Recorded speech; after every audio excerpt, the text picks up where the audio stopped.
الأمر فإذا عزمت فتوكل على الله إن الله يحب المتوكلين. وقال النبي صلى الله عليه وسلم يدخل من أمتي 70,000 بغير حساب هم الذين لا يسترقون ولا يتطيرون وعلى ربهم يتوكلون. رواه البخاری. محترم حاضرین جمعہ، دینی بھائیوں، نوجوان دوستوں، عزیز بچوں، ہر قسم کی حمد و ثنا، تعریف و ستائش اس اللہ رب العالمین کے لیے لائق و زیبا ہے جو ہم سب کا خالق ہے، جو ہم سب کا مالک ہے، جو رحمان ہے، جو رحیم ہے، جو غفار ہے، جو قہار ہے، جو ستار ہے۔ اللہ رب العالمین کی رحمتیں نازل ہوں تمام انبیاء کرام پر،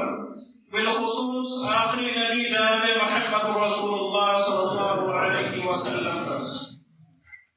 حضرات گرامی،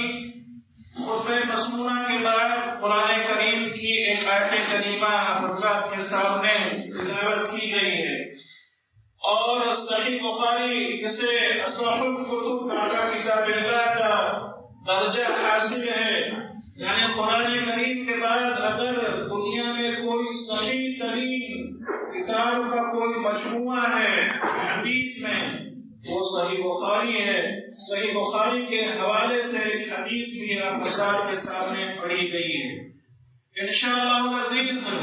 تلاوت کردہ قرآنی آیت اور حدیث کی روشنی میں آپ حضرات کے سامنے توکل علی اللہ یعنی اللہ رب العالمین کے اوپر بھروسہ کرنے سے متعلق اور اس کی اہمیت اور اس کی فضیلت سے متعلق کچھ باتیں رکھنے کی کوشش کروں گا۔ حضرات، ایک مومن کی شان یہ ہونی چاہیے کہ وہ روزمرہ اپنے شب و روز معاملے میں جو جائز وسائل ہیں، جو جائز ذرائع ہیں، جو جائز اسباب ہیں، ان کو وہ اپنائے اور ان کو وہ اختیار کرے، اور پھر اللہ رب العالمین کی ذات پر وہ مکمل اعتماد کرے، مکمل وہ بھروسہ کرے، مکمل وہ توکل کرے۔ توکل کا مطلب میرے بھائیوں یہی ہے کہ اللہ رب العالمین نے آپ کے لیے جو جائز وسائل بنائے ہیں، جو جائز اسباب بنائے ہیں، مان لیجیے آپ بیمار ہیں تو آپ کے لیے ضروری ہے کہ آپ علاج کرائیں اور ڈاکٹر کے پاس جائیں اور دوا لیں۔ علاج کرانے اور دوا لینے کے بعد پھر اللہ رب العالمین کے اوپر آپ مکمل اعتماد کریں، مکمل بھروسہ کریں اور اللہ رب العالمین کے ذمے اپنے اس معاملے کو سپرد کر دیں۔ اسی کا نام توکل ہے، اور قرآن کریم میں اس کی بڑی اہمیت بتلائی گئی ہے، بڑی فضیلت بتلائی گئی ہے، اور اللہ رب العالمین نے مختلف مقامات پر مومنوں کو یہ حکم دیا ہے کہ وہ اللہ رب العالمین پر توکل کریں، اللہ رب العالمین پر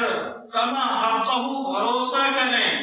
چنانچہ اللہ رب العالمین فرماتا ہے وَشَاوِرْهُمْ فِي الْأَمْرِ فَإِذَا عَزَمْتَ فَتَوَكَّلْ عَلَى اللَّهِ، کہ اے نبی صلی اللہ علیہ وسلم آپ ان سے معاملے میں مشورہ کریں۔ آپ ذرا دیکھیں کہ اللہ کے رسول صلی اللہ علیہ وسلم کو اس آیت کے اندر حکم دیا جا رہا ہے کہ اے نبی آپ ان سے معاملے میں مشورہ کریں، یعنی صحابہ کرام سے آپ معاملے میں مشورہ کریں۔ معلوم یہ ہوا کہ اسلام میں مشورے کی بھی بہت بڑی اہمیت ہے، اور مشورے میں بھی خیر ہوتا ہے، بھلائی ہوتی ہے۔ اس وجہ سے مشورے کی بڑی اہمیت اسلام میں بتلائی گئی ہے۔ لوگ مشورے کی اہمیت کو نہیں سمجھتے ہیں۔ صلح حدیبیہ کے موقع پر جب اللہ کے رسول صلی اللہ علیہ وسلم کو اور آپ کے صحابہ کرام کو حدیبیہ کے مقام پر مکہ کے کافروں نے اور مشرکوں اور اسی حدیبیہ کے مقام پر آپ نے مکہ کے کافروں اور مشرکوں سے صلح کی، اور وہ صلح ایسی تھی جس کی وجہ سے اکثر صحابہ کرام رضوان اللہ علیہم اجمعین قبیلہ خاطر تھے، بہت ہی زیادہ غمگین تھے، بہت ہی زیادہ رنجیدہ تھے۔ صلح ایسی تھی کہ اگر کوئی مسلمان مدینے سے بھاگ کر کے مکے جاتا ہے تو مکے کے کافر اس کو واپس نہیں کریں گے، اور مکے سے اگر کوئی کافر بھاگ کر کے مدینے آتا ہے تو مسلمانوں کو واپس کرنا پڑے گا۔ اس پر صلح ہوئی۔ صحابہ کرام کی اکثریت جو ہے بہت ہی زیادہ قبیلہ خاطر تھی، بہت ہی زیادہ غمگین تھی۔ پھر جب صلح ہو گئی، اللہ کے رسول صلی اللہ علیہ وسلم نے صحابہ کرام کو حکم دیا کہ اپنے اپنے احرام کھول دیں، کیونکہ آپ عمرے کے ارادے سے نکلے تھے اور آپ کے صحابہ کرام عمرے کے ارادے سے نکلے تھے، لیکن صحابہ کرام کی جماعت اپنی جگہ کس و بس نہیں ہوئی اور کوئی احرام کھولنے کے لیے راضی نہیں ہوا، تیار نہیں ہوا۔ اللہ کے رسول صلی اللہ علیہ وسلم نے جب اس منظر کو دیکھا تو آپ کے ساتھ میں آپ کی بیوی حضرت حفصہ رضی اللہ تعالیٰ عنہا تھی۔ وہ آپ صلی اللہ علیہ وسلم کے پاس ان کے پاس آئے اور ان سے کہا کہ ایسا ایسا معاملہ ہے، صحابہ کرام کو میں نے حکم دیا کہ اپنے اپنے احرام کو کھول دیں اور حلال ہو جائیں، لیکن کوئی بھی صحابی اپنی جگہ سے کس و بس نہیں ہوا۔ اللہ کے رسول صلی اللہ علیہ وسلم کو حضرت حفصہ رضی اللہ تعالیٰ عنہا یہ مشورہ دیتی ہے کہ آپ سب سے پہلے اس کام کو انجام دیں۔ چنانچہ اللہ کے رسول صلی اللہ علیہ وسلم نے اپنی بیوی حضرت حفصہ رضی اللہ تعالیٰ عنہا کے مشورے پر عمل کیا اور آپ نے اپنے احرام کو کھول دیا اور اپنے سر کو مڑا لیا۔ اس کے بعد تمام صحابہ کرام نے احرام کھول دیے اور اپنے اپنے سروں کو مڑا لیا۔ تو اسلام میں میرے بھائیوں مشورے کی بہت اہمیت ہے، مشورے میں خیر ہوتا ہے، بھلائی ہوتی ہے اور اللہ رب العالمین کی طرف سے مدد ہوتی ہے، اس وجہ سے مشورہ کرنا چاہیے۔ وَشَاوِرْهُمْ فِي الْأَمْرِ، اور آپ ان سے معاملے میں مشورہ کریں۔ غزوہ خندق کے موقع پر آپ کو یاد ہونا چاہیے کہ حضرت سلمان فارسی رضی اللہ تعالیٰ عنہ نے آپ صلی اللہ علیہ وسلم کو یہ مشورہ دیا کہ آپ مدینے کے چاروں طرف کھائی کھود دیں، چاروں طرف کھائی کھودی جائے، خندق کھودی جائے۔ چنانچہ حضرت سلمان فارسی رضی اللہ تعالیٰ عنہ کے مشورے کے مطابق اللہ کے رسول صلی اللہ علیہ وسلم نے مدینے کے چاروں طرف کھائی کھودوا دی، جس سے دشمن جو ہے شکست کھا گئے اور دشمن کا جو مقصد تھا اپنے اس مقصد میں کامیاب نہیں ہو سکے۔ تو اللہ رب العالمین فرماتا ہے وَشَاوِرْهُمْ فِي الْأَمْرِ، اور آپ مشورہ کریں معاملے میں ان سے۔ لوگ یہ سمجھتے ہیں کہ اگر ہم اپنے بیٹوں سے گھر کے کسی معاملے میں مشورہ کریں گے، خاص طور سے جو ماں باپ ہوتے ہیں وہ یہ سمجھتے ہیں کہ اس میں ہماری توہین ہوتی ہے اور ہماری جو ہے اس میں عزت چلی جاتی ہے، جبکہ آپ دیکھیں کہ حضرت ابراہیم علیہ السلام نے جب یہ خواب دیکھا کہ میں اپنے لختے جگر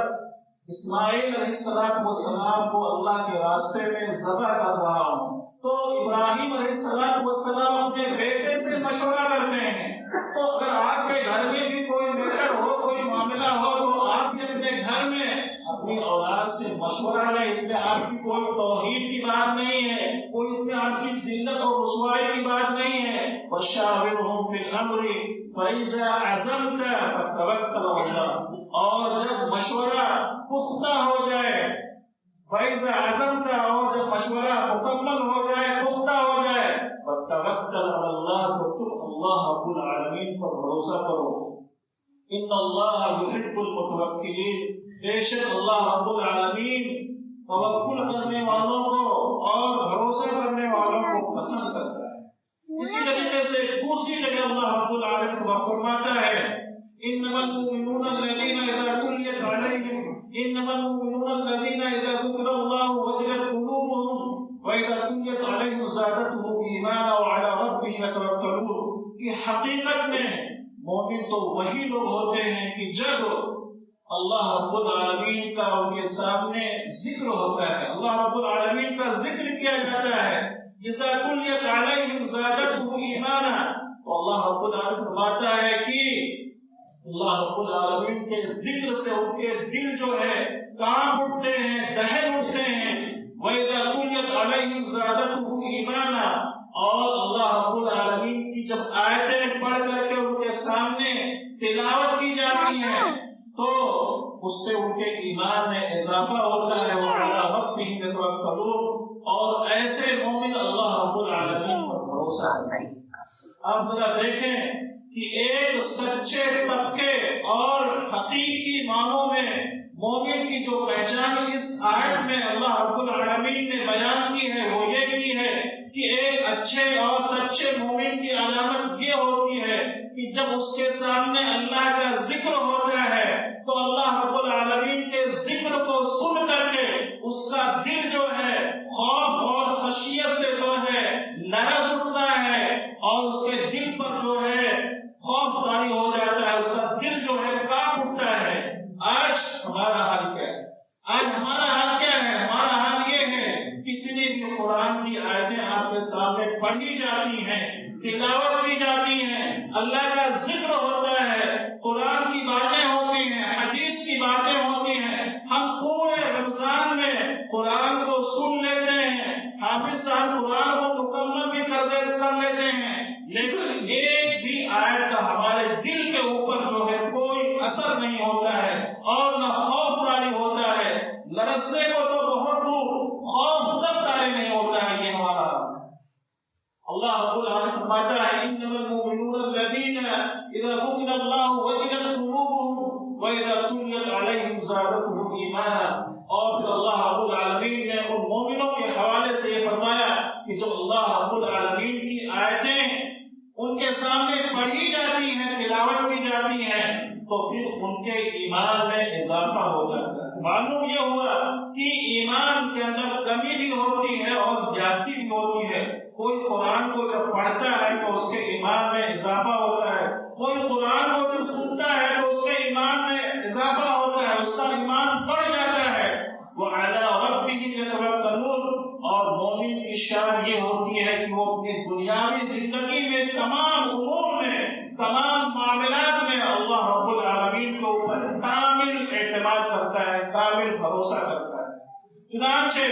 ایک تیسری جگہ اللہ رب العالمین فرماتا ہے وَمَن يَتَوَكَّلْ عَلَى اللَّهِ فَهُوَ حَسْبُهُ، کہ جو اللہ رب العالمین کے اوپر کما حقہ بھروسہ کرتا ہے اللہ سبحانہ و تعالیٰ اس کے لیے کافی ہو جاتا ہے. آج اللہ رب العالمین کے اوپر ہمارا بھروسہ نہیں ہے، ہمارا یقین نہیں ہے. ہم دعا بھی مانتے ہیں اللہ رب العالمین کے سامنے تو ہم کو پتہ نہیں بھروسہ ہوتا ہے کہ نہیں ہوتا ہے، یقین ہوتا ہے کہ نہیں ہوتا ہے. ہمارے دل میں پتہ نہیں کیا چل رہا ہوتا ہے، معلوم نہیں ہے اللہ میری دعا کو قبول کرے کہ نہ کرے، اللہ رب العالمین میری دعا کو سنے یا نہ سنے. اس وجہ سے دعا کے قبول کے لیے جہاں بہت سی شرطیں ہیں، انہی شرطوں میں سے بنیادی طور پر یہ بھی ایک شرط ہے کہ جب تم اللہ رب العالمین سے دعا کرو تو اس یقین کے ساتھ اور اس اعتماد اور اس بھروسے کے ساتھ دعا کرو کہ اللہ رب العالمین میری دعا کو ضرور سنے گا اور ضرور قبول کرے گا. تو اللہ رب العالمین فرماتا ہے وَمَن يَتَوَكَّلْ عَلَى اللَّهِ فَهُوَ حَسْبُهُ، جو اللہ رب العالمین پر بھروسہ کرتا ہے اللہ رب العالمین اس کے لیے کافی ہو جاتا ہے. دنیا کے کسی بھی معاملے میں اور کسی اور معاملے میں جب اللہ رب العالمین پر وہ بھروسہ کر لیتا ہے تو اللہ رب العالمین اس کے لیے کافی ہو جاتا ہے. اور حدیث میں اللہ کے رسول صلی اللہ علیہ وسلم نے فرمایا، آپ نے حدیث بارہا سنی ہوگی کہ اللہ کے رسول صلی اللہ علیہ وسلم نے فرمایا لو انکم توکلون علی اللہ حق توکلہ لرزقکم کما یرزق الطیر تغدو خماسا وتروح بطانا، کہ اگر تم اللہ رب العالمین کے اوپر اس طرح سے بھروسہ کرنے لگ جاؤ، توکل کرنے لگ جاؤ جس طرح سے اس پر بھروسہ کرنے کا حق ہے، جس طرح سے اس پر توکل کرنے کا حق ہے، جس طرح سے اس پر اعتماد کرنے کا حق ہے، تو وہ اللہ رب العالمین اس توکل اور اس بھروسے کی وجہ سے لرزقکم، تم کو ایسی جگہ سے روزی دے گا جو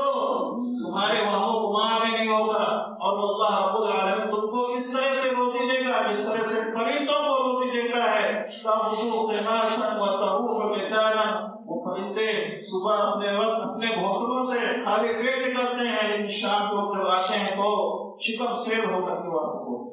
یہ ہے توکل کی فضیلت، یہ ہے اللہ رب العالمین کی ذات پر مکمل اعتماد اور بھروسہ کرنے کا فائدہ، کہ جو بندہ اللہ رب العالمین پر بھروسہ کر لیتا ہے اللہ رب العالمین اس کے لیے کافی ہو جاتا ہے، اور اس بندے کو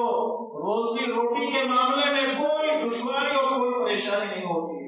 آج ہمارا بھروسہ کیا ہے؟ ہم نے جو ڈگریاں لی ہیں اسکولوں سے اور کالجوں سے، ہم ان کے اوپر بھروسہ کیے بیٹھے ہیں کہ یہ ڈگریاں ہم کو جو ہے روزی دلائیں گی، اور ان ڈگریوں کے بل بوتے ہم کو جو ہے روزی اور روٹی جو ہے ملے گی۔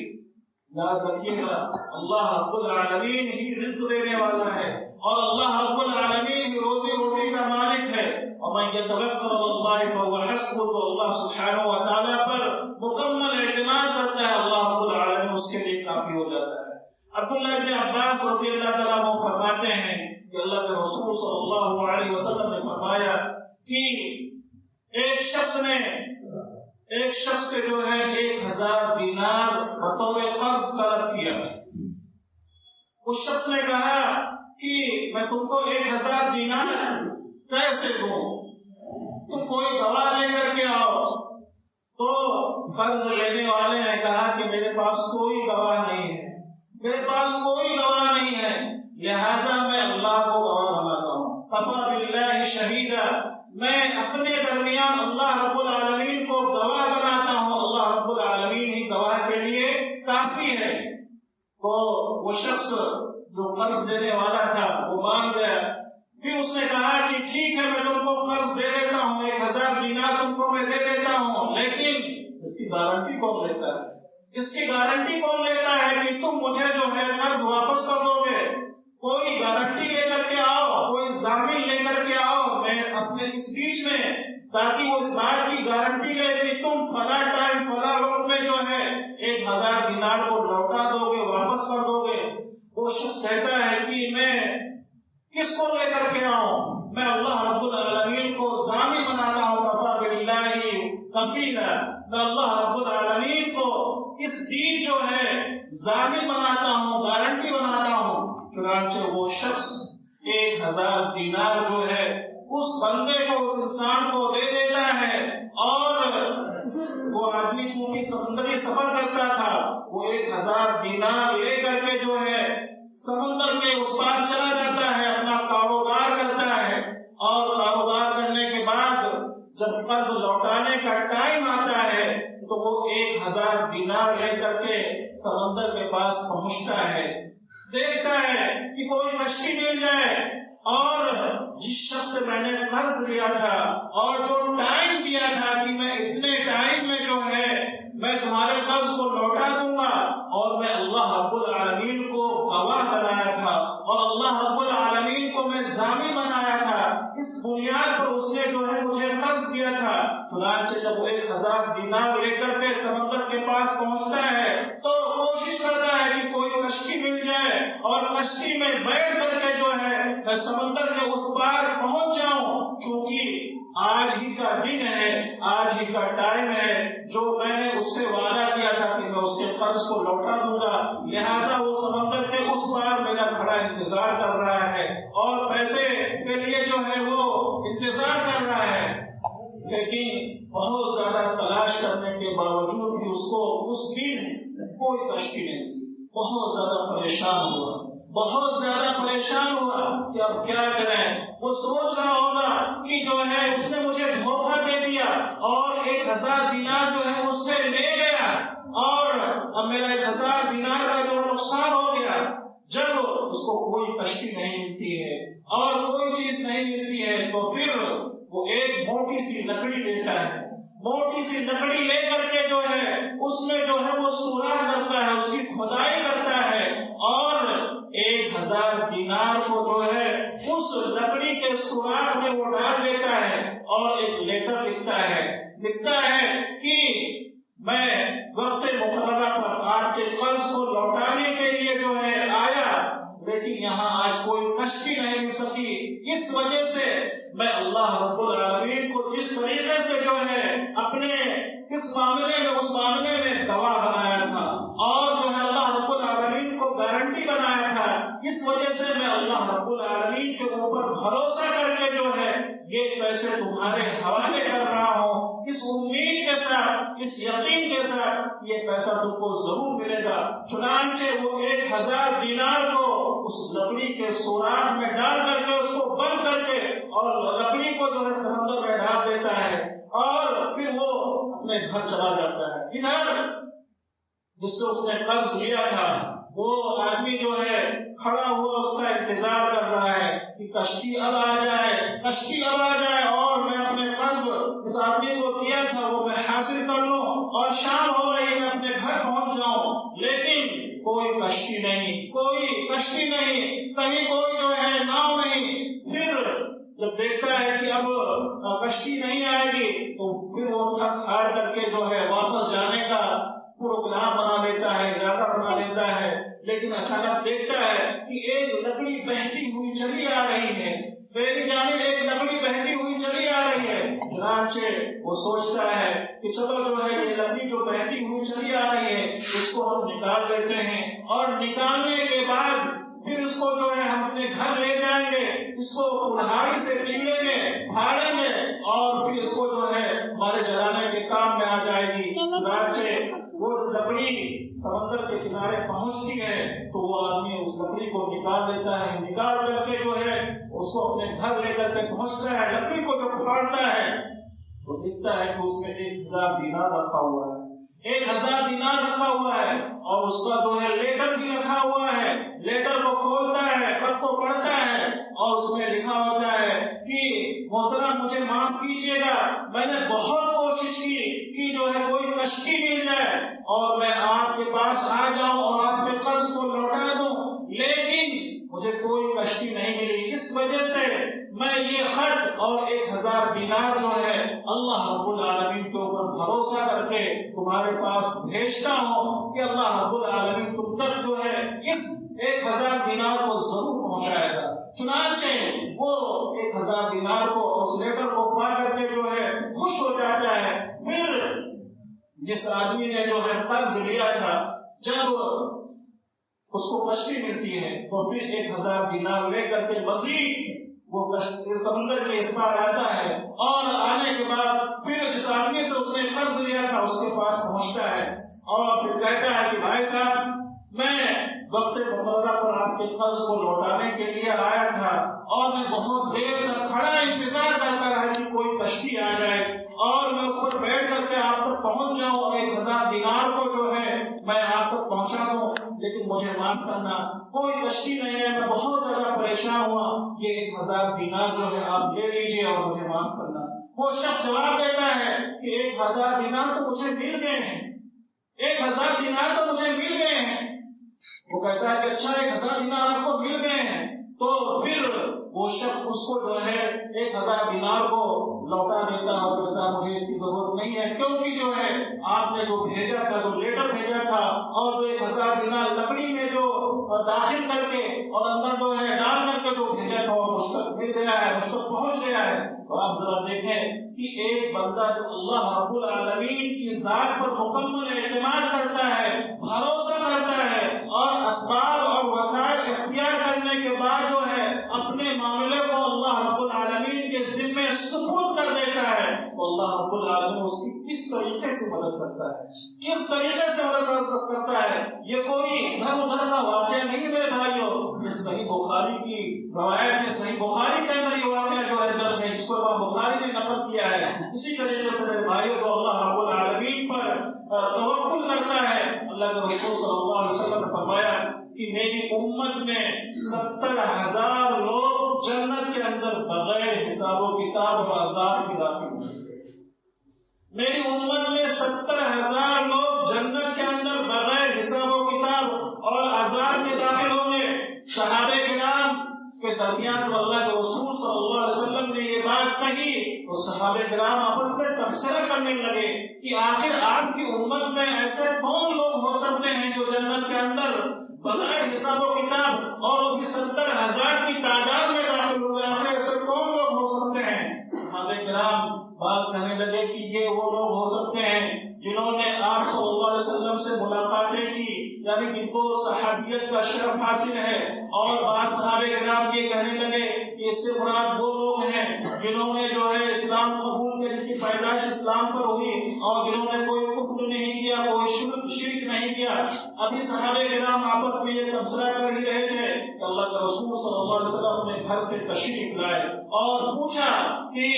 کس چیز کے بارے میں تم لوگ تبصرہ کر رہے ہو؟ صحابہ کرام نے کہا کہ اللہ کے رسول صلی اللہ علیہ وسلم آپ نے فرمایا ہے کہ میری امت میں 70,000 لوگ جنت میں بغیر حساب و کتاب داخل ہوں گے، تو آخر یہ کون لوگ ہوں گے؟ تو اللہ کے رسول صلی اللہ علیہ وسلم نے فرمایا هم الذين لا يسترقون ولا يتطيرون وعلى ربهم يتوكلون۔ یہ وہ لوگ ہوں گے جو جھاڑ پھونک نہیں کرتے ہوں گے اور نہ جھاڑ پھونک کرواتے ہوں گے اور نہ بدشگونی لیتے ہوں گے اور نہ بدفعلی لیتے ہوں گے، وعلى ربهم يتوکلون، اور اپنے رب کے اوپر بھروسہ کرتے ہوں گے۔ یہ لوگ ہوں گے جو جنت کے اندر بغیر حساب و کتاب، اور ان کی تعداد 70,000 ہوگی، یہ لوگ جنت کے اندر داخل ہوں گے۔ تو اللہ کے رسول صلی اللہ علیہ وسلم نے فرمایا کہ میری امت کے اندر جو لوگ جھاڑ پھونک نہیں کرتے ہیں، مطلب یہ ہے کہ جو غلط طریقے سے جھاڑ پھونک نہیں کرتے ہیں، جو غیر شرعی جھاڑ پھونک نہیں کرتے ہیں، کیونکہ جو جھاڑ پھونک کے جو ہے شریعت میں اجازت دی ہے اور اللہ کے رسول صلی اللہ علیہ وسلم نے خود کیا ہے، تو ایسا جھاڑ پھونک جو ہے غیر شرعی ہو، جو ناجائز ہو، جو حرام ہو، جو اس جو ہے جھاڑ پھونک کو نہیں کرتے ہیں اور نہ کرواتے ہیں، مطلب یہ ہے کہ جو غیر شرعی جھاڑ پھونک نہیں کرتے ہیں اور نہ کرواتے ہیں، اور نہ بدشگونی لیتے ہیں اور نہ بدفعلی لیتے ہیں۔ بدشگونی اور بدفعلی لینے کا مطلب یہ ہے کہ کہیں اگر کسی کے گھر پر جو ہے کوئی جانور بیٹھ گیا، الو بیٹھ گیا، آواز کرنے لگا، رات میں بولنے لگا، تو ہم یہ سمجھتے ہیں کہ جو ہے گھر میں کوئی آفت آنے والی ہے، کوئی مصیبت آنے والی ہے، یا کوئی پریشانی آنے والی ہے، یا اس طریقے سے رات میں گھر میں اگر بلی جو ہے روتی ہے اور بہت زیادہ آوازیں کرتی ہے، تو اس سے بدفعلی لیتے ہیں، بدشگونی لیتے ہیں کہ گھر میں کوئی آفت آنے والی ہے اور کوئی مصیبت آنے والی ہے۔ تو اللہ رب العالمین نے فرمایا، اللہ کے رسول صلی اللہ علیہ وسلم نے فرمایا کہ جو جھاڑ پھونک نہیں کرتے ہیں اور نہ جھاڑ پھونک کرواتے ہیں اور نہ جو بدفعلی لیتے ہیں، بدشگونی لیتے ہیں، کوئی بھی چیز، کسی بھی چیز کے بارے میں، کتنے ایسے لوگ ہیں جو کہتے ہیں کہ تمہاری وجہ سے یہ کام نہیں ہوا ہے، تمہاری وجہ سے یہ کام ہمارا نہیں ہوا، اگر تم ہمارے ساتھ میں نہیں جاتے تو ضرور یہ کام ہوتا۔ بدفعلی لیتے ہیں، بدشگونی لیتے ہیں۔ اللہ کے رسول صلی اللہ علیہ وسلم فرمایا کہ میری امت میں 70,000 لوگ جنت میں بغیر حساب و کتاب داخل ہوں گے، اور وہ ایسے لوگ ہوں گے جو جھاڑ پھونک نہیں کرتے ہوں گے، نہ کرواتے ہوں گے اور نہ بدفعلی لیتے ہوں گے اور نہ بدشگونی لیتے ہوں گے، وعلی ربهم يتوکلون، اور اللہ رب العالمین کو اوپر کامل یقین اور کامل بھروسہ کرتے ہوں گے۔ ایسے لوگ جنت میں بغیر حساب و کتاب داخل ہوں گے۔ لہذا ہر معاملے میں میرے بھائیوں اللہ رب العالمین کے اوپر یقین کرنے کی ضرورت ہے، اعتماد کرنے کی ضرورت ہے اور بھروسہ کرنے کی ضرورت ہے۔ اس لیے جب اللہ رب العالمین کے اوپر آپ بھروسہ کریں گے یقین کے ساتھ اور اعتماد کے ساتھ، امید کے ساتھ، تو اللہ رب العالمین آپ کے لیے کافی ہو جائے گا اور اللہ رب العالمین آپ کی مدد کرے گا، اور اس طریقے سے مدد کرے گا کہ آپ گمان بھی نہیں کر سکتے، آپ کے وہم و گمان بھی نہیں ہوگا۔ اسی طریقے سے میرے بھائیوں اللہ کے رسول صلی اللہ علیہ وسلم نے ایک حدیث کے اندر فرمایا ہے کہ اللہ رب العالمین کے اوپر اگر تم بھروسہ کرو گے تو اللہ رب العالمین تمہارے لیے جو ہے تمہارے اللہ رب العالمین مدد کرے گا اور بہترین طریقے سے، بہترین انداز سے جو ہے مدد کرے گا۔ انہی باتوں پر صبر کرتے ہوئے اللہ رب العالمین سے ہم دعا کرتے ہیں کہ اللہ رب العالمین ہم تمام مومنوں کو چاہیے کہ ہم اللہ رب العالمین کے اوپر کامل یقین اور کامل بھروسہ کریں۔ اللہ رب العالمین سے ہم دعا کرتے ہیں کہ اللہ رب العالمین تمام لوگوں کو بھی اللہ رب العالمین کی ذات پر مکمل اعتماد اور توکل کرنے کی توفیق عطا فرمائے۔ آمین۔ تقبل یا رب العالمین۔ بارک اللہ لنا